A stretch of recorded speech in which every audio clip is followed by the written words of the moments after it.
Perfect study centre. तर आज आपण महाराष्ट्र स्टेट एलिजिबिलिटी टेस्ट MSETच्या ऑफिशियल वेबसाईटवरती आलेलो आहे। सावित्रीबाई फुले युनिव्हर्सिटी ही जे युनिव्हर्सिटी आहे सेट एक्झाम कंडक्ट करते।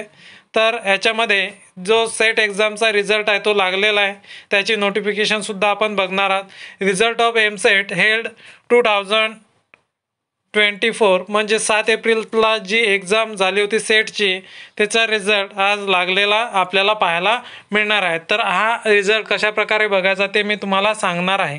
तर आता आपण या नोटिफिकेशनवरती क्लिक केलेला आहे। तर आता आपल्याला याच्यामध्ये जे सिलेक्ट एक्झाम आपल्याला चूज करायचे आहे, याच्यामधनं तुम्हाला जे 7 एप्रिल 2024 ची एक्झाम आहे ते चूज करायचे आहे आणि तुम्हाला विथ मार्क्स किंवा विदाउट मार्क्स मध्ये जो रिझल्ट पाहायचा आहे तो तुम्ही रिझल्ट पाहून घेऊ शकता।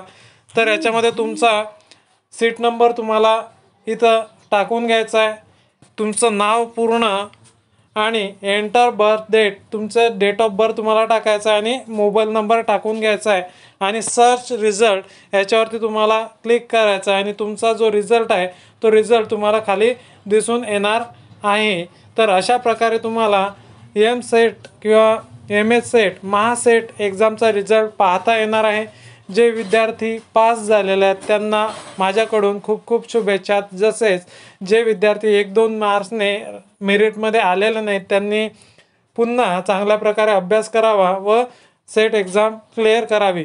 आता जे काही वर्षातून 2 वेळेस सेट एक्झाम हे होणार आहे, जशा प्रकारे UGC नेट 2 वेळेस एक्झाम कंडक्ट करते तशाच प्रकारे सेट एक्झाम सुद्धा वर्षातून 2 वेळेस कंडक्ट केल्या जाईल। तर अशाच प्रकारच्या नवनवीन अपडेट बघण्याकरिता आपल्या चॅनलला लाईक, शेअर आणि सबस्क्राईब करा। धन्यवाद।